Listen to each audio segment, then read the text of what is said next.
vraiment sur le temps. Il a été champion canadien pendant de nombreuses années. Il était un peu tard, il a décidé de passer chez les pros.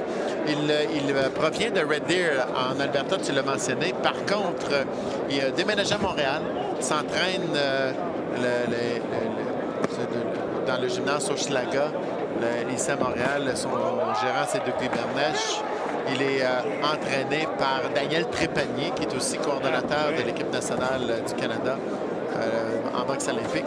Et Ushmani a vraiment pris les débouchés doubles depuis un bout de temps.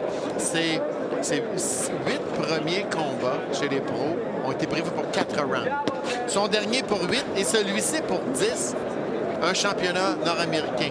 Et à son dernier combat, ça s'est passé à Philadelphie. Il est allé se battre contre une petite vedette de Philadelphie, Anthony Flores. Il avait une fiche de 9 victoires, une défaite seulement sur Flores. Et Ushmani est allé le battre par décision et des pointages, 79-70, 2 fois et 78-71. Donc, Ushmani qui a énormément progressé depuis qu'il est à Montréal.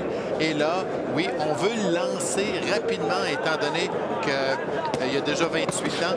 On veut l'opposer à l'élite de sa division.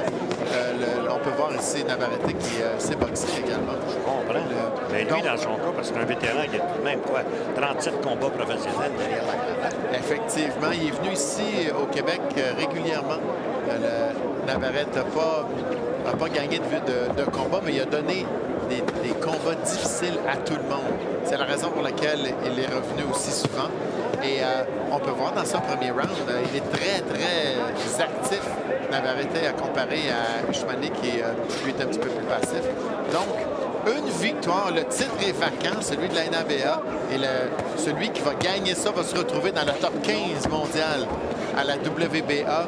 Et là, quand tu fais partie du top 15, ça veut dire que tu peux être invité n'importe quand en championnat du monde. Et voilà. Alors, Pedro Navarrete, dont le maillot, est-ce que c'est bronze ou marron? Marron brunant. Marron Bourgogne, oui. OK. Marron sale, là-bas. Alors, l'autre, lui, est en noir, rouge et blanc. Et ça, c'est Ushmani. Alors, 30 secondes maintenant, on va à la fin de ce premier engagement. De belles habiletés, Navarrete, on peut voir quand il lance. Ushmani semble très, très fort physiquement. On l'a vu contre son dernier combat ici à Montréal. C'était contre Logan McGuinness. Si je me souviens, il avait alors perdu. Ça, tu parles de Navarrete. Je parle de Navarrete. Oui, mais regarde les pointages.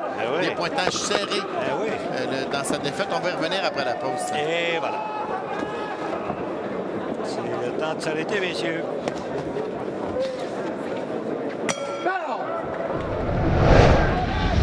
C'est de retour, mesdames, messieurs. Round de numéro 2.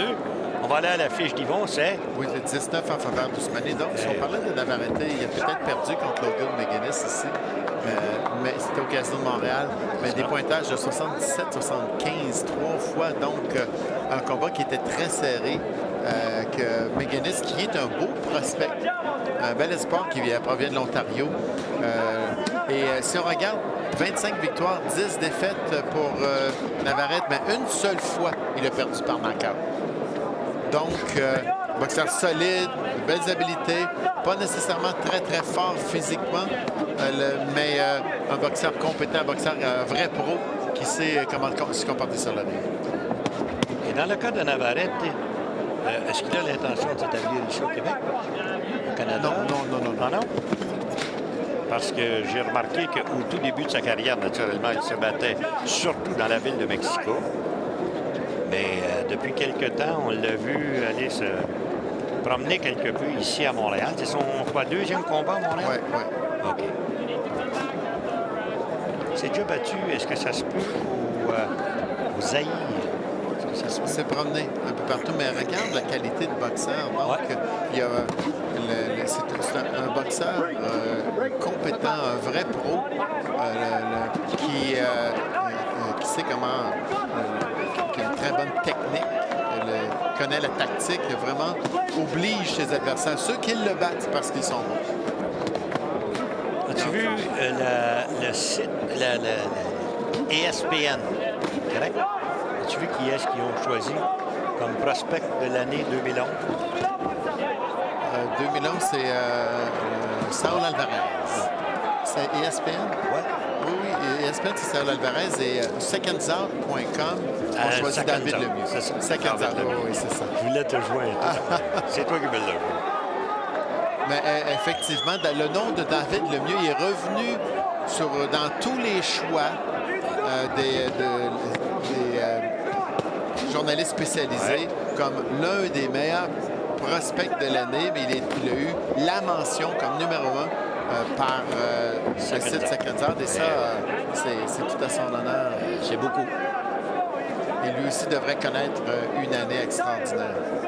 J'espère qu'il va connaître des rondes, surtout de boxe. C'est sûr, là où il est rendu, à un moment donné, il y a quelqu'un qui est... Alors, dans le moment, ça s'est calmé quelque peu, mais voici une sortie. C'est bien engagé, un très, très bon combat. Oui, Ousmani qui, soudainement, a décidé d'y aller des deux mains, mais c'est le temps de s'arrêter, messieurs. Voici de retour et on est rendu au 3e engagement. Un bon combat, ouais. Bien équilibré. Ousmani est plus fort physiquement, l'autre est plus habile en général. Mais un combat qui est bien engagé.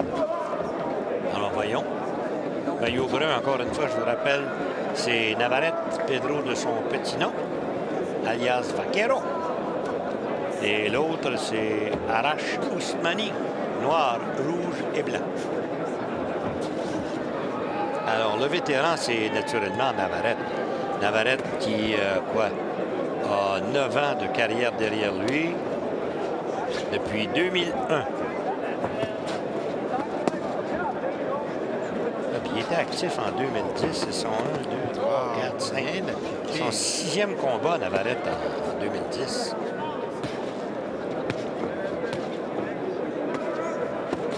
Oh, encore une fois, bien, belle technique. Il travaille bien avec les deux mains. Est-ce qu'il a de l'amateur dans le corps? Pas beaucoup, non. Ousmani, non? Ousmani, oui, il était champion canadien chez les amateurs. Parce que je trouvais que... Une bonne, longue carrière amateur. Ouais. Maintenant, prêt pour les professionnels. Le mature à 28 ans. Et donc, son gérant a confiance en ses habiletés à Arash Ousmani et a décidé de lui donner de l'action contre des boxeurs de qualité rapidement. Et écoute, il a commencé sa carrière naturellement. Les 3 premiers combats, c'était à Edmonton. Il est venu à Montréal. Ensuite, il est allé aux États-Unis à Uncasville. 3 autres combats à Montréal, 1 à Philadelphie. Et finalement, il est de retour à Montréal. Je pense qu'il aime Montréal, lui. Oui. C'est parce qu'il y a de l'action. Il habite à Montréal, mais... Ah bon? Oui, aussi.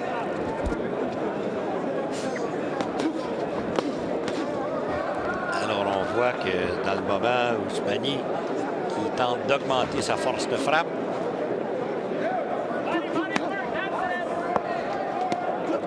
Et je dois te dire que pour un jeune de 28 ans qui en est à son 10e combat, il n'est pas méchant, hein? Non, et belle réplique ici par Navarrete qui est en train d'aller chercher l'avantage dans ce round. Oh, à la droite qui était bien lancé. Juste par-dessus l'épaule. Meilleur round de Navarrete jusqu'à présent. Exact. 20 secondes.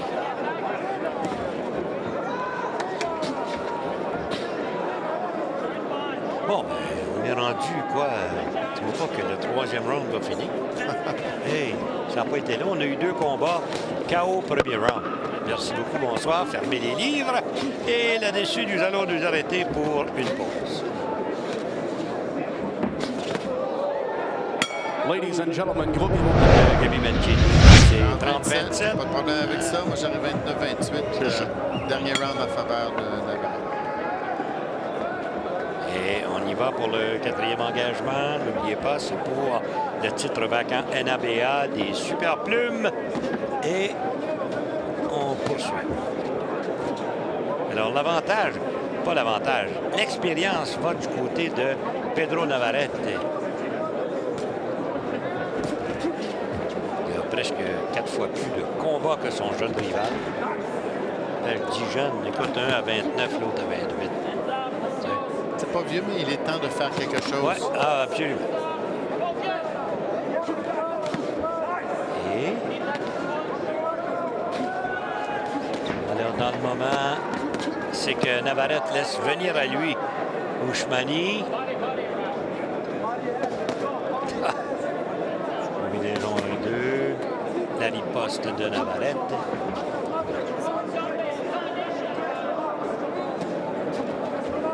C'est une idée. On dirait que les gars aiment ça de venir se battre. Ouais. Hein? D'ailleurs, tu sais, un site important, Max Boxing, un journaliste, Steve Kim, a déclaré que le promoteur numéro 4 ex-aequo au monde en boxe, il mettait Gym et Interbox ex-aequo en avant de Golden Boy, en avant de Gary Shaw. Promotion, ça veut dire ce que ça veut dire, mais c'est quand même intéressant d'avoir ce genre de reconnaissance. Golden Boy, naturellement, a tellement mal travaillé dans l'affaire de Floyd Mayweather qu'à ce moment-là, je pense qu'ils ont perdu des pneus.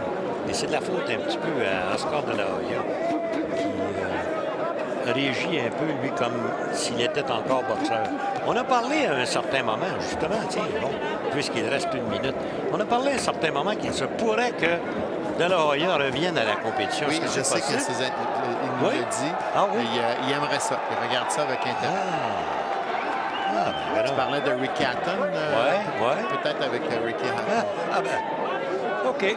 Alors voilà, Jerry Bolin qui vient de dire aux deux jeunes de faire attention à leur avant-bras. 30 secondes avant la fin du quatrième. Et... frappe solide. Bon coup, ce qui était bien lancé. Heureusement, Ousmani présente tout de même une assez bonne défensive. Puis il semble très fort physiquement. Ouais. Il y a beaucoup de monde qui est en train là, de littéralement écraser son adversaire par sa force physique. Beaucoup de monde qu'on connaît dans les premières rangées. Et là-dessus, messieurs, un repos. Et selon Gabi Mancini, 40-36, nous avons... J'ai donné la dernière ronde également Mancini, oui, 39-36. Et voilà, une ronde de différence. On verra bien. Alors, dans le moment, c'est Navarrete qui se porte en attaque.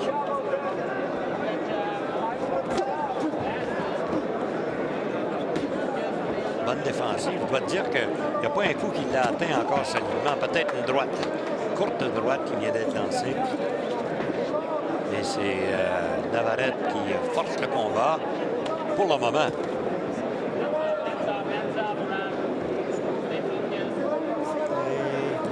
Et les mains sont... Hop!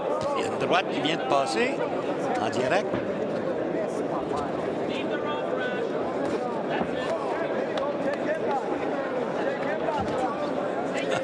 Alors, dans le moment, vous voyez ce que Ousmani tente. Hein? Il tente d'y aller avec un coup de puissance. Ouais.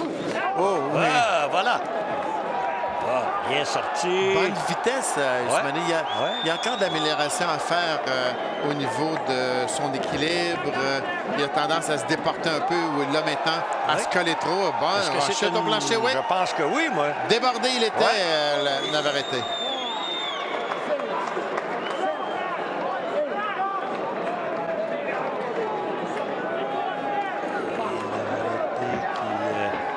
S'est retrouvé au tapis. Voyons, est-ce qu'il a été... Il semble pas avoir été blessé. Non, il s'est fait faire mal au corps. Regarde comment il se déplace. Juste pour terminer le round, Ousmani le sait. On ne semble pas trop blessé. En tout cas, semble être revenu à lui, en tout cas. Une minute avant la fin du cinquième.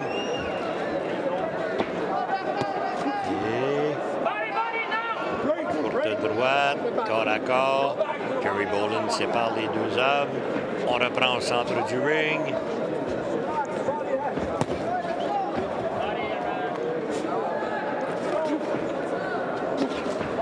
Et corps à corps encore une fois, mais sans dommage.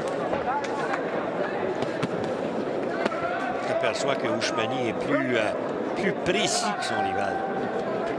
Plus lourd physiquement, fort. Bâti plus lourd. Ah, il a bien récupéré ici de cette chute. Bon, Ça s'annonce vers un 18 en faveur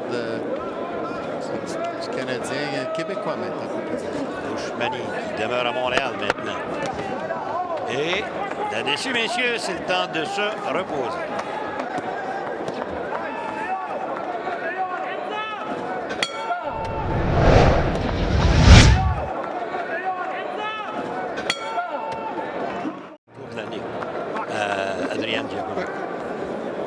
Alors, comme vous voyez, 50-44, nous avons 49-45.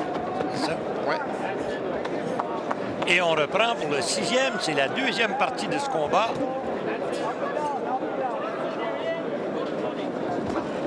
On veut y aller au quart maintenant. Ah, oui. On a donné des instructions du côté de Oshmani. C'est là ça fait mal tantôt.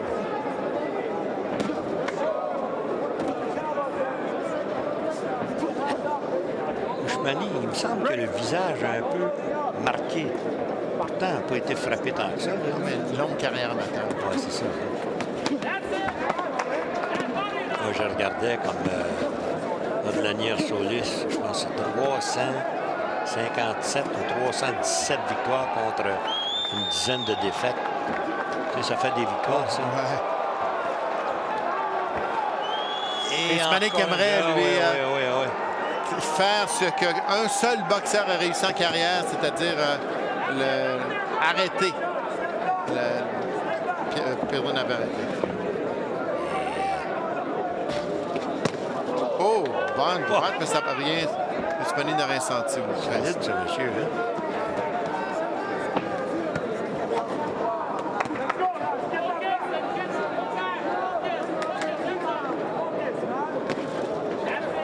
C'est un dénommé Ludumo Galada à East London, au Zaïre, qui en novembre 2008 a passé le chaos à Navarrete. C'était à quel round? Au 2e engagement. Alors, dans le moment, comme vous voyez, ça va assez bien, merci, mais c'est bel et bien Oshmani qui est en avance. Tu sais, tu vas au Zaïre, Jean-Paul, décalage horaire, tu arrives pas longtemps avant le combat. C'est organisé ordinaire, donc... Et bien souvent, c'est pour remplacer un autre boxeur qui était blessé. Ça, là, il n'y a rien de pire que ça. Mais, il ne faut pas oublier que ces gars-là gagnent leur vie, hein, à boxer. Donc, à un certain moment, c'est l'offre et la demande. C'est un peu comme nous autres, c'est bon. Si tu n'as pas de demande, tu n'as pas de programme.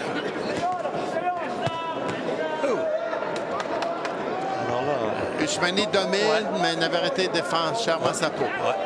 Oui, tu as raison. Oh, mais la langue sortie. Ça, là, il y a quelqu'un qu'il faudrait qu'il dise à Navarrete, hey, bonhomme, c'est pas de mes affaires, mais si tu veux te faire couper la langue, c'est la meilleure façon.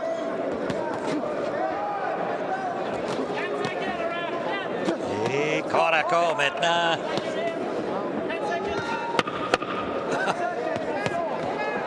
« 10 secondes avant la fin de ce round.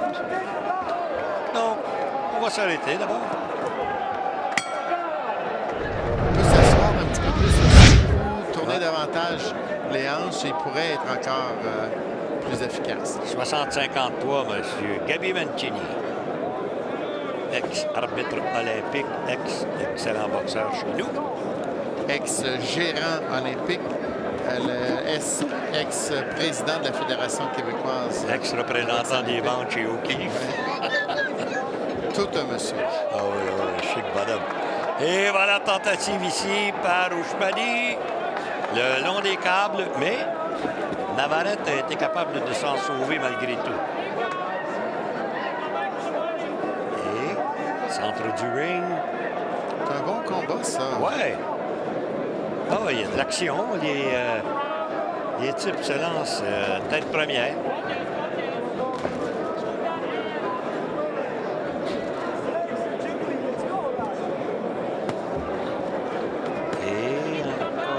Tentative ici par Navarrete. Ça a été bloqué complètement par Oshmani.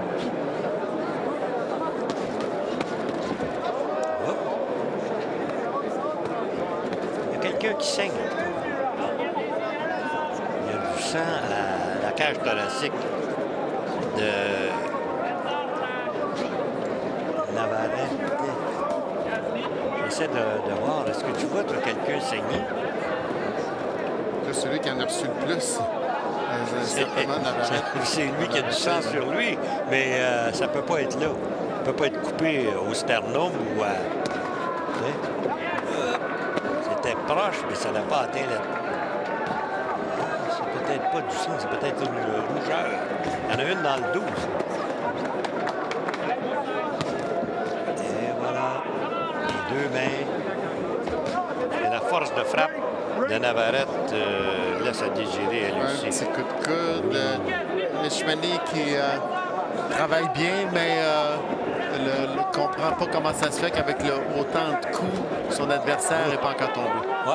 Et là, je ne sais pas si c'est une idée, mais il me semble que Navarrete commence à montrer des signes de fatigue. Il défend bien. Oui, mais je ne sais pas. Sa force de frappe est... Je ne devrais pas dire inexistante parce qu'il y en a tout de même. Je vais te donner un conseil de jeune. Obstine-toi pas avec l'arbitre, ça te donnera absolument rien. Et voilà. Et on reprend avec 10 secondes. Et...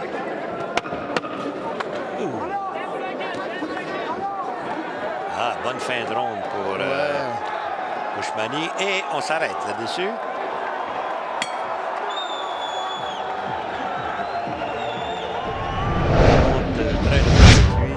Un excellent joueur de balle-molle. Ah ouais? Super lanceur. Il faisait face à l'occasion au Baptiste Mathieu.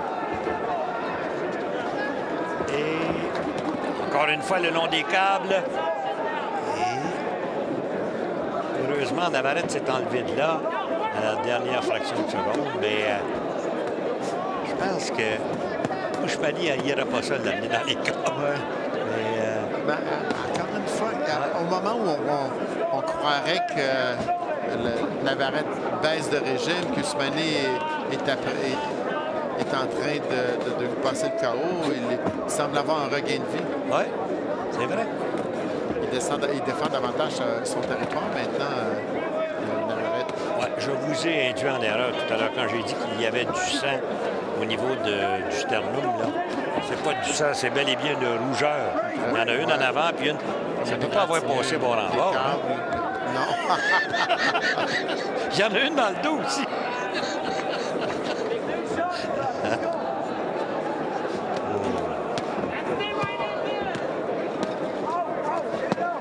Encore une fois, quelques bons coups qui sont lancés.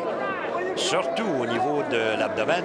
Un bon round pour le Mexicain. Ah oui. Il y a eu un regain de vie.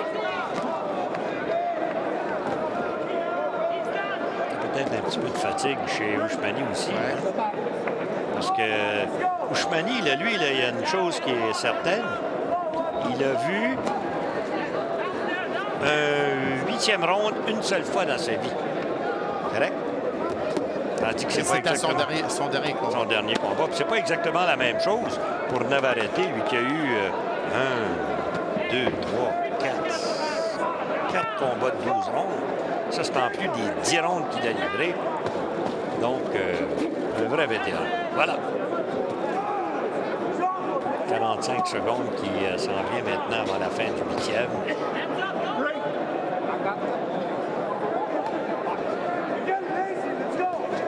Et là, on est un peu erratique. Encore beaucoup de vigueur pour Biron.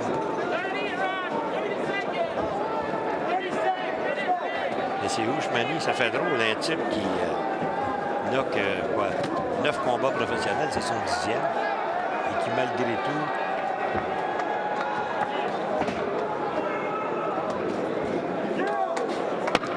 et attention! Les deux! Encore petite frustration chez Bushmani. Oui, ça paraît là maintenant, hein? Et... Je n'ai pas dit, en bon français, ta gueule. On s'arrête là-dessus. Et Bencini, 79-72. Le dernier round à Navarrete, tout comme nous. Ouais. On a 78, 73. Tout à fait d'accord avec ça. Bel effort du Mexicain. Et Usmani a semblé frustré quelques occasions. Charles Carufel que l'on voit avec ses lunettes. Mademoiselle Croft aussi qui est là.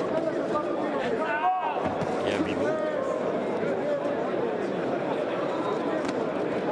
Tu me diras si j'en manque.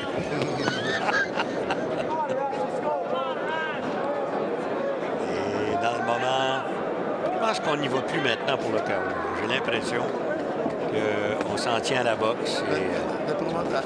Usmani a gagné la majorité des rounds. Ouais. Et là, ouais. peut-être parce qu'il voulait trop en faire des rounds précédents. C'est peut-être pour ça qu'il a laissé l'initiative. Finalement, c'est Navarrete qui en a profité. Ouais. Mais là, un peu plus en équilibre, se lance pas trop sur son adversaire. Garde une certaine distance pour qu'il puisse être capable de lancer des coups autour du jab. Donc, excellente adaptation d'Usmani dans ce round. Il était chanceux de ne pas se faire blesser parce que regarde Navarrete, comment il a de la difficulté avec son protecteur buccal. As-tu vu? C'est vrai. À un certain moment, là. Tiens, regarde. Est-ce que c'est la fatigue ou c'est le protecteur buccal qui est peut-être mal ajusté? Je ne sais pas. Mais je sais que si tu manges un coup puis le protecteur buccal, il croche un peu dans la bouche.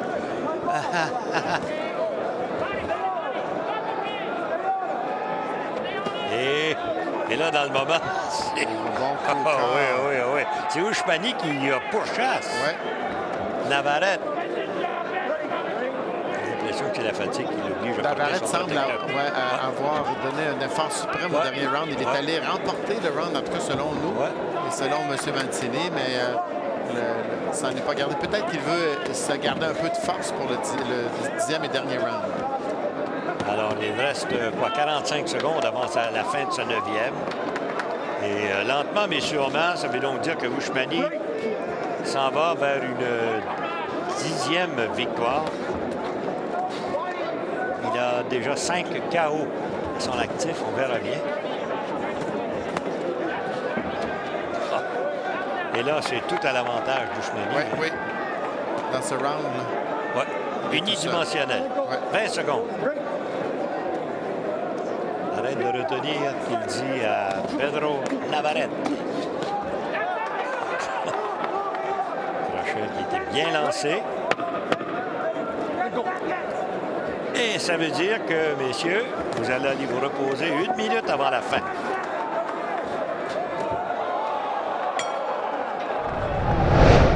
Dernier engagement. 10e. Et voilà les deux hommes qui se donnent la main. Et on repart. À l'enjeu, la ceinture NABA des super plumes. Le gagnant va se retrouver dans le top 15 mondial de cette division selon la WBA. Et donc une progression importante pour Usmani. Et tout de suite après ce combat, on va vous présenter celui de David Lemieux contre Pernell Gates. Avant le combat de Sébastien Demers contre Nancy. Gates qui a les mâchoires bien développées. Il est capable de parler, en tout cas, s'il frappe aussi fort qu'il parle, ça va faire un bon combat. Et... il n'y a pas de force dans ses coups, Navarrete. C'est pas qu'il ne lance quand même, c'était... l'intensité était de tous les instants dans ce combat. On est au 10e et on y va encore avec beaucoup d'énergie. Réellement, un bon combat. Différent des deux qu'on a présentés, qui n'ont duré qu'un seul round, mais un très, très bon combat. Mais j'ai l'impression dans le moment que Navarrete, il ne faudrait pas que ce soit un 12 rondes. Non. Parce que ça commence à être passablement... Usmani, lui, qui passe très bien le test. Le combat de 10 rounds. Et c'est la première fois qu'il se rend à 10 rounds. Est-ce que... Et là, maintenant, il donne tout ce qu'il a encore. Tu vois, il reste encore d'énergie chez Usmani parce qu'il lance des rafales. On a senti la foule réagir un peu.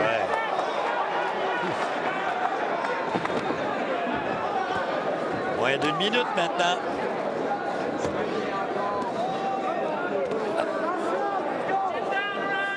Alors, est-ce qu'on aura une pétarade avant la fin de ce combat ou...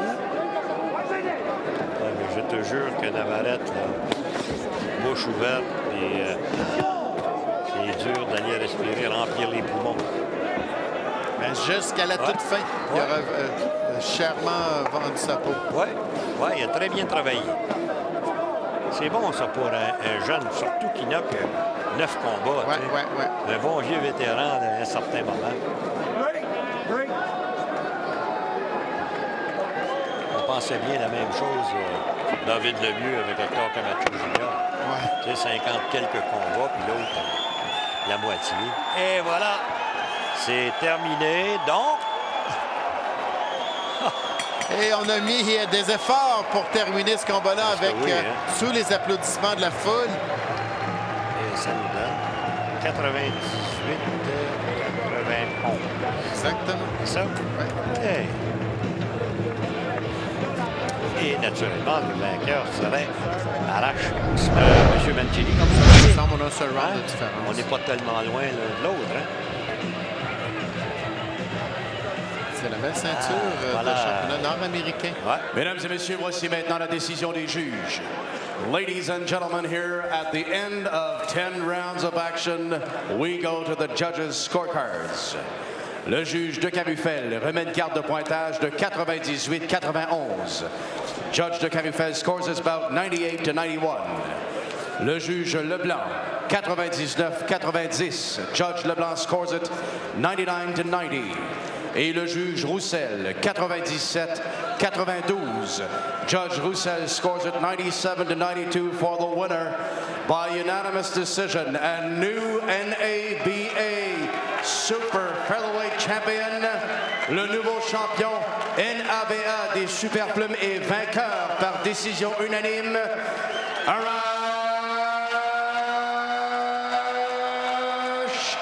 Ousmane. Et voilà, Arash Ousmane qui remporte sa 10e victoire et aucune défaite naturellement.